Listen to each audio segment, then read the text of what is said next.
Keeping it real, who that sports pod, legendary coach Rock, Dog 17, let's rock. Who that? Boss kick, black and gold, let's go. First and goal, from the one, best believe, we go punch. Punching in, get them punch. With them Saints, watch us march. Down the field, down your throat. Keeping it real, who that sports. Breaking news, interviews, open lines just for you. Call in, join in. Who that nation? How you doing? Come on in. Take a seat. Sit back, relax. Put your feet up. Grab a drink. And let's talk Saints football. Y'all know what time it is. Time to keep it real. Let's go. Family, family, family. The doors are now open. So come on in. What's going on, family? It's your boy, DOLPH Jackson, the host of the Keep Me Real Who That Sports podcast, presented by the Come On In Sports Network. I want to thank each and every single one of you for joining us today, family. And I want to remind you, family, that later on today, we will be joined by Mr. Jay Harris of ESPN. That's right, Mr. Jay Harris of ESPN will be in the building to talk about his story, his journey. The icon himself would be in the building on the Come On In Sports Network. So make sure you have those notification bells set and ready for Mr. Jay Harris. It's going to be a great show. Cowboy, Carlos, and myself. Special guests will come on also. So looking to have a great conversation. And look, just have a good time speaking to Mr. Harris. And just listen, we're going to learn about his journey. We're going to learn about everything he's recently gone through. We're going to talk to him about his advice for those aspiring to be in the same field which he has successfully maneuvered throughout his career. So that's laid on today, family. 3 p.m. Central Time, 4 p.m. Eastern. Okay, family, why are we here? New Orleans Saints offensive preview, baby. We are only 10 days away, baby. July the 23rd, the New Orleans Saints report for training camp. And my, oh my, how times have changed. The Saints entered this season as an enigma, unknown, predicted to be bad, horrible. Power rankings anywhere from 28 to 32, and I'm probably being kind by saying 28. We in them 30s, baby. They just think the Saints are destined to have the first pick in the 2026 NFL draft. And why? Because it has been wholesale changes. The Saints have cleaned out the cupboard, baby. They cleaned it out bare. This is a whole new regime, and this is Kellen Moore's time. And if I'm Kellen Moore, the hell with the so-called experts and analysts around this country think. I ain't trying to start my coaching tender off with a losing season, with a losing record. No, sir. No way. Just because they say that's what you have to be doesn't mean that's what you're going to be. Remember, last year, the Commanders go from 5-12 all the way to the NFC Championship game. Now look, they're considered one of the favorites in the NFC. It doesn't have to be 2, 3, or 4 years. It can happen, but everything has to align. And over the last 4 years, the last several years, things are not aligned up properly for the New Orleans Saints. So let's hope that this year things will align properly for the New Orleans Saints. One thing that's going to have to align properly for the Saints family is going to be health. Plain and simple, this team has just not been healthy. They have been hit hard by the injury bug. Again, last year they were. And when you start going down to your third string, and then your third string's back up, and then you're making calls, bringing people out of retirement to come in and play football games in a week or 3-4 days, man, it's It's hard, man.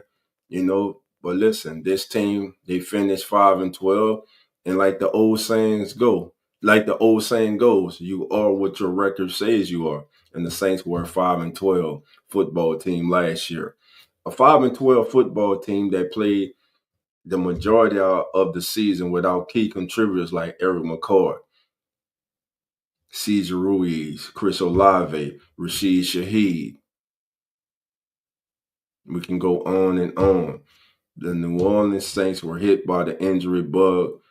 The New Orleans Saints covered was bare as far as they go. As far as it goes, as for depth, the depth of this team has been hit in the last several years. This year, the Saints made all 9 draft selections. I was proud of them. I was happy they did that. And again, for this draft class to be successful, I would call it a success if the Saints are able to get 3 to 4 starters out of this. And if they're able to get, let's say, 7, 8 contributors, major contributors, this would probably be one of the greatest draft class in the history of the New Orleans Saints. But we shall see. Everything gets started on the 23rd, and everything starts with this man here, Kellen Moore. This is his time. This is what he's been working for since he's been a youngster growing up. His father was a coach. Now he grows up. He becomes one of the most prolific passers, the most prolific passer in the history of college football. Comes into the NFL, has stints with the Cowboys, stints with the Lions. Everyone respects his mind. They like, man, he has a mind for the game. Becomes a coordinator for Dallas. Dak Prescott had his best season under Kellen Moore. He goes to LA to work with the Chargers, Justin Herbert. Herbert got injured. Things didn't go quite well there. But then last season, man, he goes to Philly. And what does he do? He unleashes that beast Saquon. His offense, his system is tight end friendly.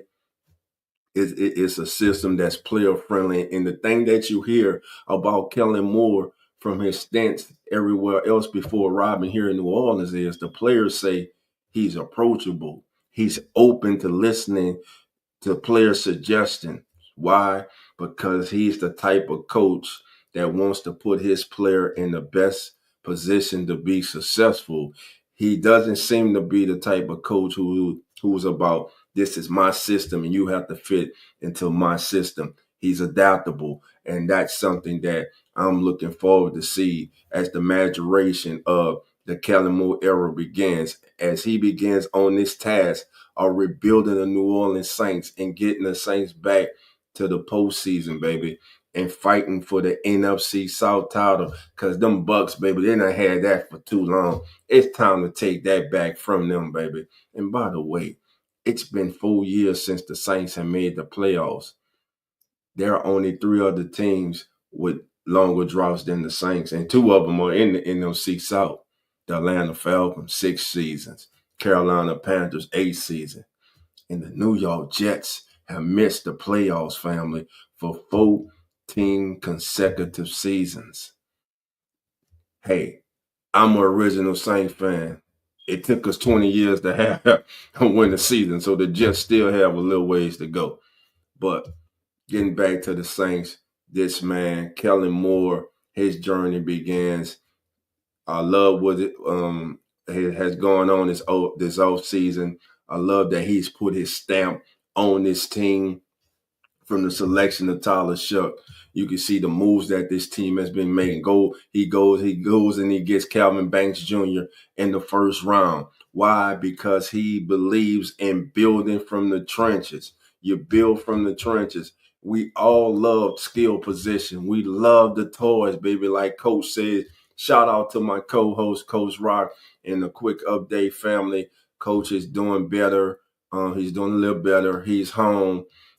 So he wants me to thank you all for all the prayers and well wishes that you all have sent out to him. And he's looking forward to getting back, man. But he's taking his time. Of course, he's trying to get right. And that's all that matters. Now, getting back to Kellen Moore, like I say, I love that he's having 9 open practice. Now, Who That Nation, you get to see your Saints for 9 practices this training camp. Man, that's awesome. Then I love the fact that the team will take a break from the city, from the heat and humidity here in the Gulf South, baby, here in the Bayou, baby, in the dirty. And they're going to go all the way to the West Coast, baby, and they're going to hang out for a week before they go head to head with those Chargers. And I think that's a good thing. You're on the road, you're bonding with your teammates. You kind of get to you kind of get to learn each other's moves. You get to learn each other more as human beings, and not just football players who are competing with each other. But what I do like is he has created competition throughout this team. Everywhere he's created competition in this team: quarterback room, offensive line, secondary, defensive line, and running back room. Now, one player who's going to benefit is Juwan Johnson from Kellen Moore. Kellen Moore and Juwan Johnson had a discussion this offseason when Juwan was deciding whether to come back to New Orleans or take his talents elsewhere. He loved his conversation with Coach Moore, and he decided to re-up with the New Orleans Saints. We're going to take a look at this article from Touchdown Wire, and this is one of the major reasons that Juwan Johnson decided to re-sign with the Saints, because I'm sure that he was aware of this here. Let me get that up there for your family. And there. Again, this is from Touchdown Wire. And it reads, and this is Touchdown Wire. They have a list of breakout players this season for each team, and they believe that Juwan Johnson is going to have a breakout season this upcoming season. It reads, it feels odd to suggest a 28-year-old who has already played 67 games with the Saints is about to break out. But Johnson could reach another level in Kellen Moore's offense. Tight ends have always been a priority when Moore has called plays. Again, Coach Moore prioritizes getting the ball to his tight end. When he began as offensive coordinator, he had future Hall of Fame tight end Jason Witten, who saw 83 targets in 2019. Then Dalton Schultz. He had 89 of the targets in 2020, 104 in 2021, and 89 in 2022. Gerald Everett had 70 targets in 2023, and Dallas Goedert still saw 72 passes go his way across 14 games last year.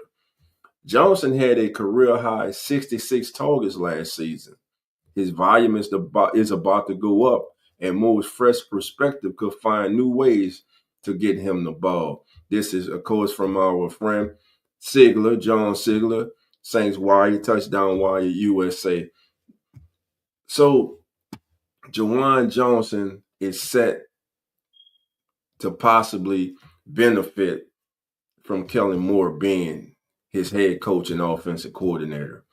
We have seen that everywhere that he has been, the tight end has been a vocal point for Coach Moore's offense. Juwan Johnson has the ability to be a nightmare problem for defenses. For Juwan Johnson, it's about staying healthy and it's about consistency. Earlier this summer, I asked a question when it came to Juwan Johnson.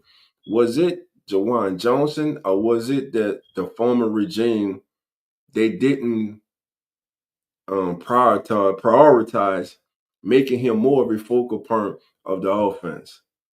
Well, evidently, Juwan believed that Coach Moore is going to do that, and he's going to be a more vital part of this offense. And if he becomes that tight end that can threaten the seam, listen, he's a former wide receiver. He's too big for slot corners, and DBs. He's too fast for most linebackers. He listen. If you remember the play last year, or the year before last, that last game against Tampa, that when he caught that ball, man, down the seam, that's the Jawan Johnson we need. We need that big play, Jawan Johnson, man. We don't need a Jawan Johnson who's dropping potential 2-point conversions to win the game. Jawan Johnson has talent. There's no question about it. This young man was undrafted free agent, earned his way onto this team as a converted wide receiver to a tight end, sent Adam Troughton packing, won the job, won a contract. Again, this offseason, he was the number one tight end on the market. People want to say the market was weak for tight ends. Well, it is what it is. It was his turn. It was the group that he was a free agent with, and he was considered by the majority as the top tight end on the market, and the Saints kept him home. Now they bring in a head coach and offensive coordinator who loves to use the tight end. Now, Coach Moore's got a Again, he's got a task in front of him. Last year, the Saints ranked 24th in points scored. 24th. Now we know the Saints got off to that awesome start, scoring 47 in the season opener against Carolina, then going on the road to Dallas, surprising the Cowboys in America by scoring 44 on the Cowboys before the wheels came off the bus and the season went straight down. But it did lead to the Saints cleaning house. It forced the Saints' hand to clean house. The Saints offense last year, family, also ranked 21st in yards per game with 320 yards a game. That's it. 320 yards a game last season. This offense has to get more consistent. It has to get better. The Saints must improve in a lot of areas, family. And one area they must improve in is in third down percentage, is on third down. Last year, the Saints ranked 28 in third down success rate. That's because the majority of the time they were in third and long, 3rd and 6 or more. That's why you hear me constantly preach about first down success.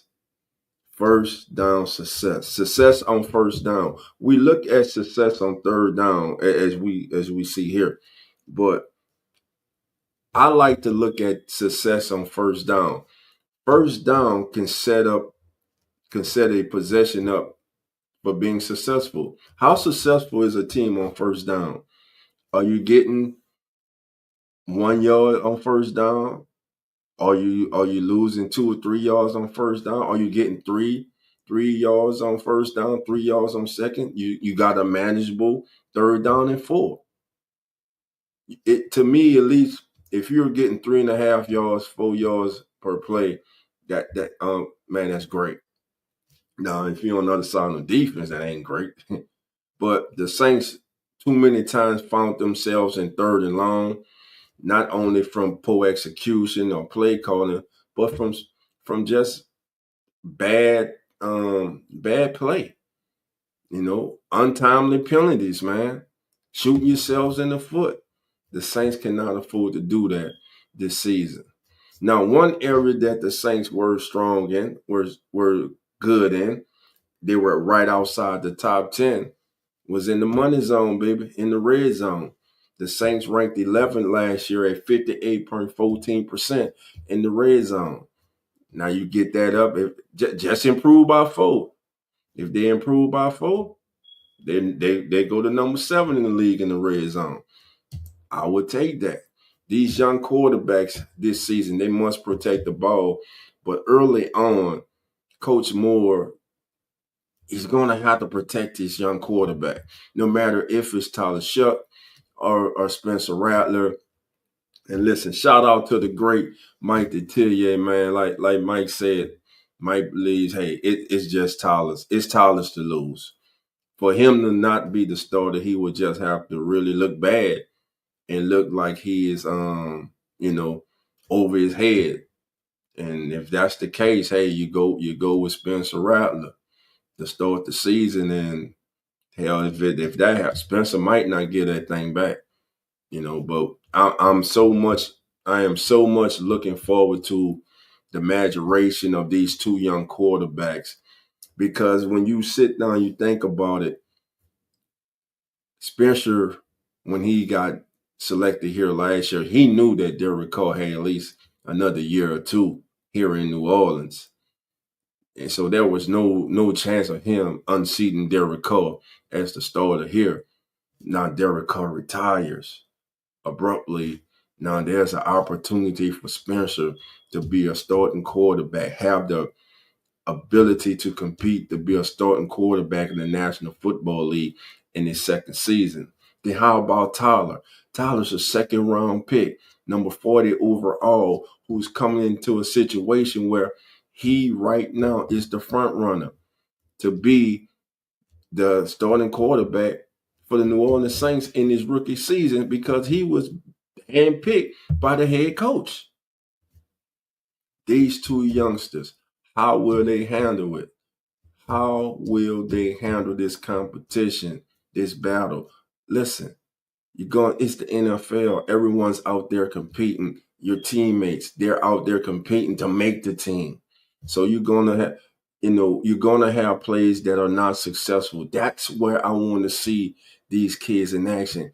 What kind of makeup do they have? We saw what kind of makeup Spencer had last year. Spencer had moments when he looked damn good, halves when he looked really good, and then he had halves where he looked like a fish out of water. He looked like a rookie quarterback, which he was.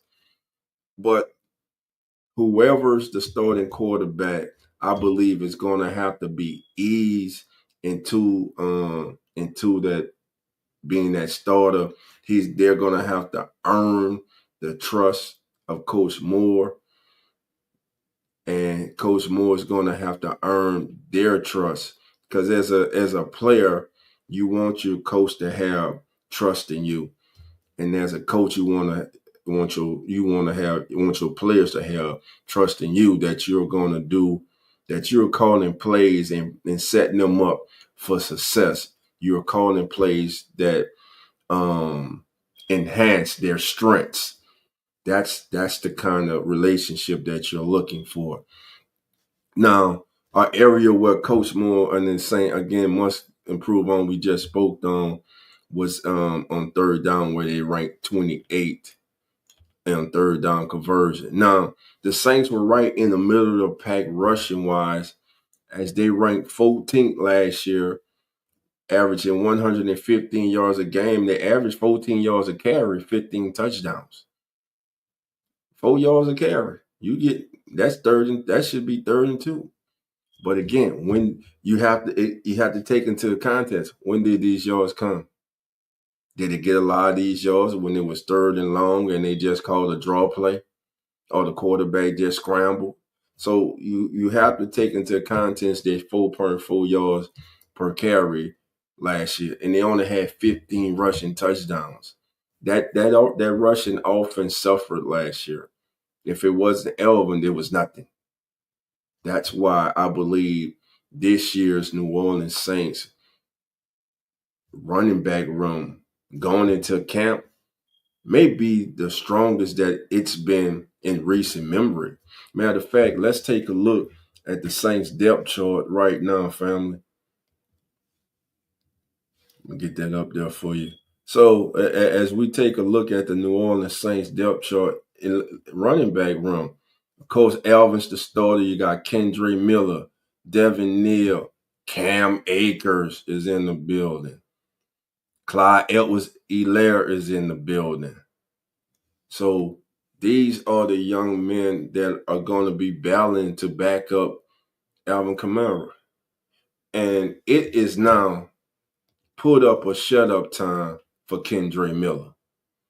It is put up or shut up time for Kendre Miller. Kendre Miller has to show up. We know that him and Dennis Allen did not have a good relationship. But some of the things that happened was on Kendra also. You got to come to camp in shape, son. You got to be ready. You got to keep your body ready. You got to be mentally locked in. You have to know what you're doing when you're out there. When the kids have been out there, we see the explosiveness, the power, the speed, the aggressive running style that he has. It's there. It's there. It's just like, man, first of all, can you stay healthy? First, last year, first day of camp, he was hurt. Can't afford to do that. Not this year. Cam Akers is on this football team this year.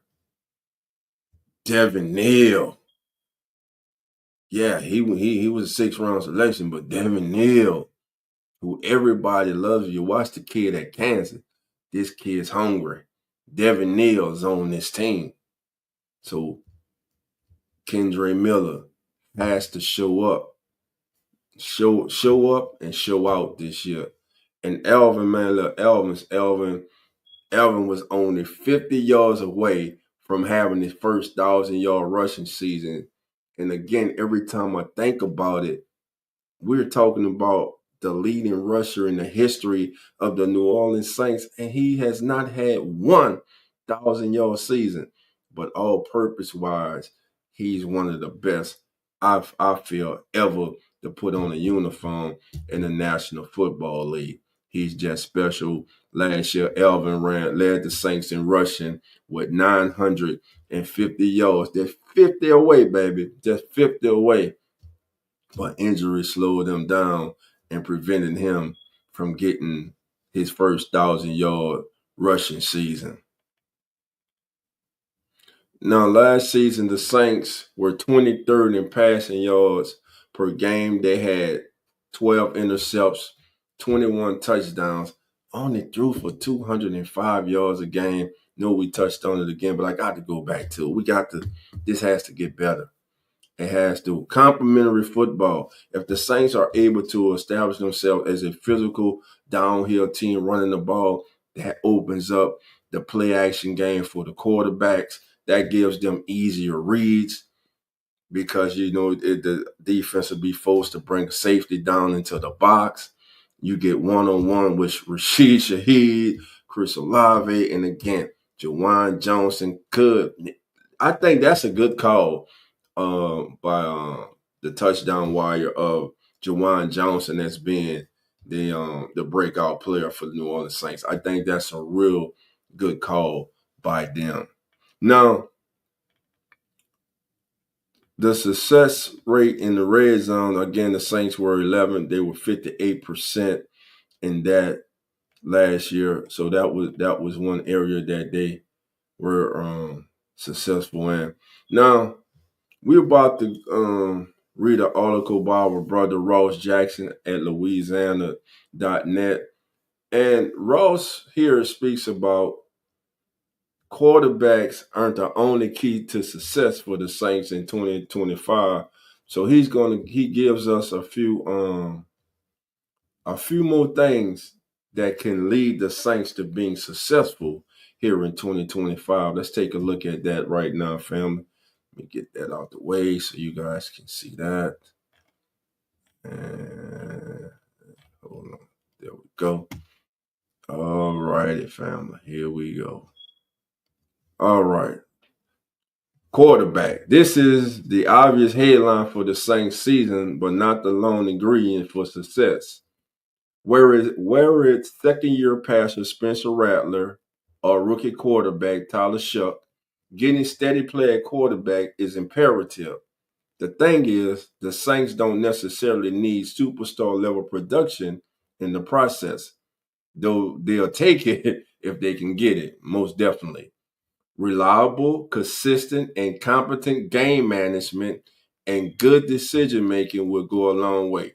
I love that. I'm gonna read that again. Reliable. Spencer Rattler, Tyler Shuck, they must be reliable. Coach Mo must be able to rely upon them. They must be consistent and competent game management managers, and may be good decision makers with the football. Great, great, great analysis right there by Ross. New head coach Kellen Moore has a track record of successful rushing offenses, which can take some pressure off the young quarterbacks. Like we were speaking about, you don't want the game to come be on the shoulders of the young quarterback. Now, listen, if it's late in the game, it's under 2 minutes, you got a couple 30, 40 seconds on the clock or less, and you're going in you need a game-winning field goal or touchdown. Hey, you can't have kitty gloves on then, baby. You got to go out there and you got to cut loose, you know. Offensive line. In order for the quarterback and Moore's run game to produce, the offensive line will have to hold up.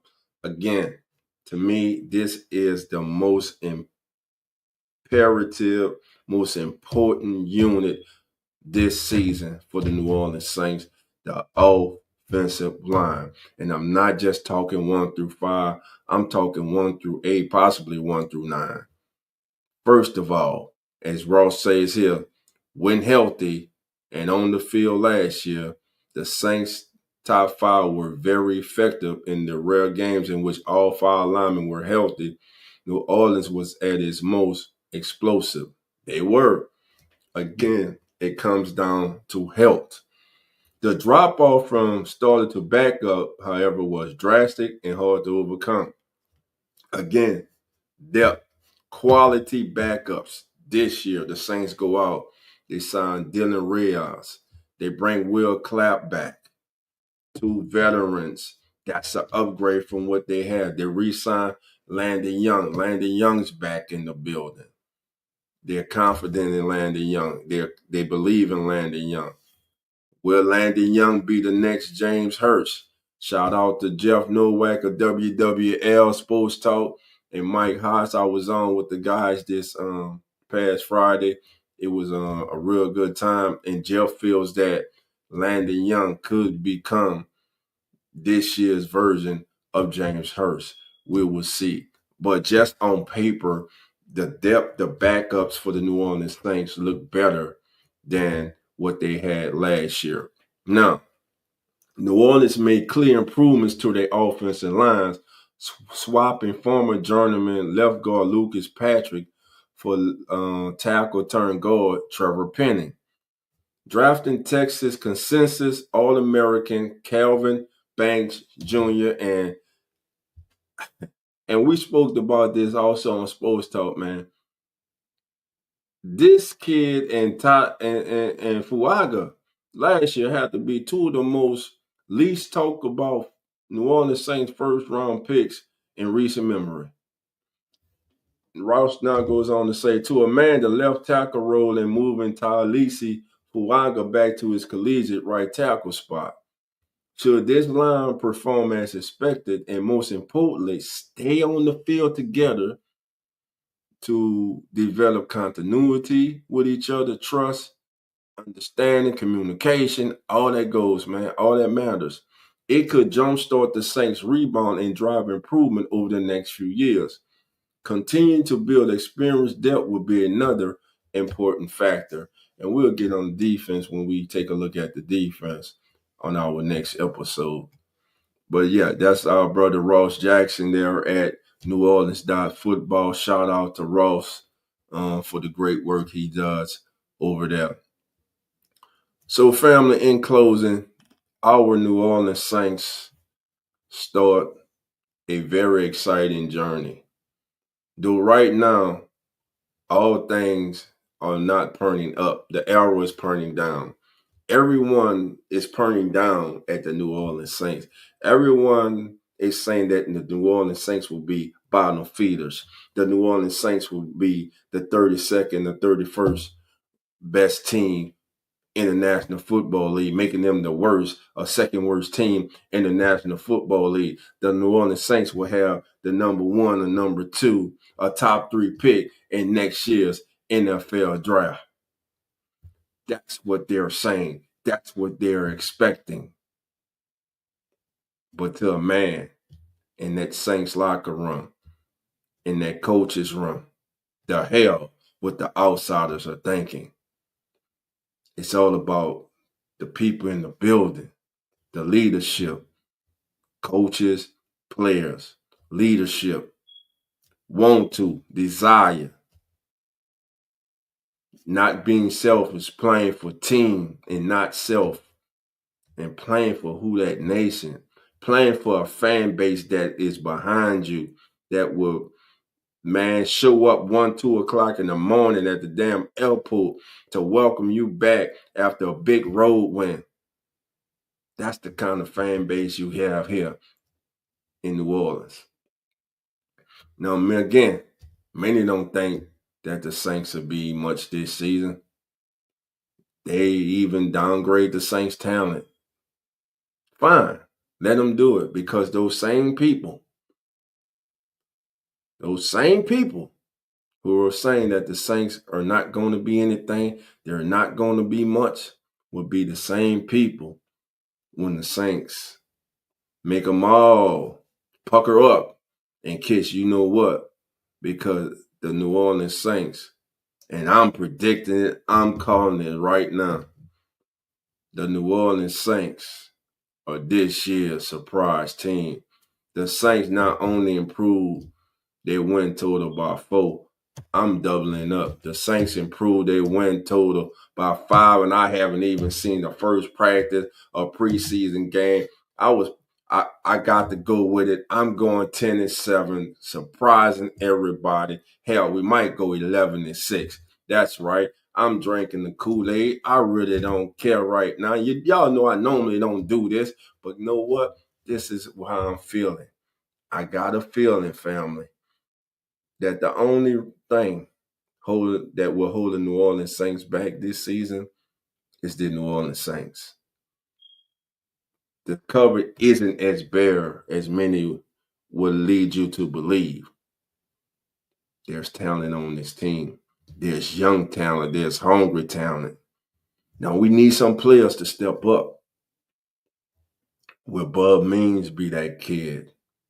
Will Cedric Wilson Jr. have a bounce back season?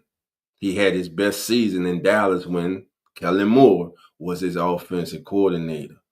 Will Jonathan Peoples-Jones make a terrific, heroic comeback in his career?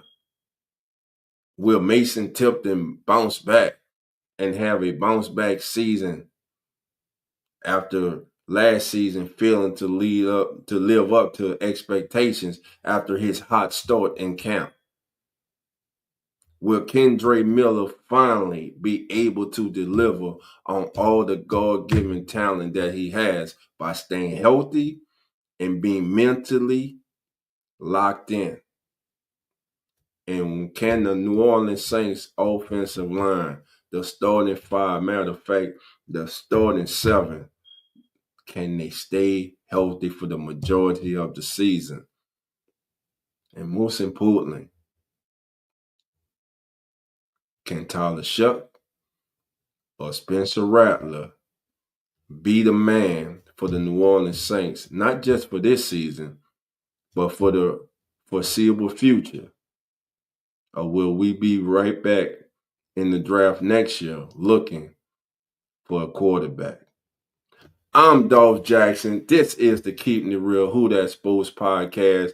Once again, family, I want to remind you to join us today at 3 p.m. Central Time. We are scheduled to be joined by Mr. Jay Harris of ESPN. Last week, we had some technical difficulties.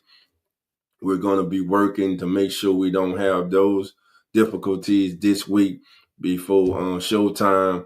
Again, Mr. Harris was gracious enough to come back and be with us. He really wants to be here. So, again, we're looking forward to having him. Again, set those notifications, family. 3 p.m. Central Time, 4 p.m. Eastern on the Come On In Sports Network, the Keeping It Real Who That Sports podcast. Then over the entire Come On In Sports Network, Real Fan Sports, Uneducated Sports Talk, Atlanta Falcons Fandemic. Come On In Bills, baby. It's going to be a great day here on the Come On In Sports Network, family. I thank you. And like always, family, love and who dat. And I'll see everybody later on today. 3 p.m. Central Time. Jay Harris is in the building, baby. So come on in. See you in a minute, fam.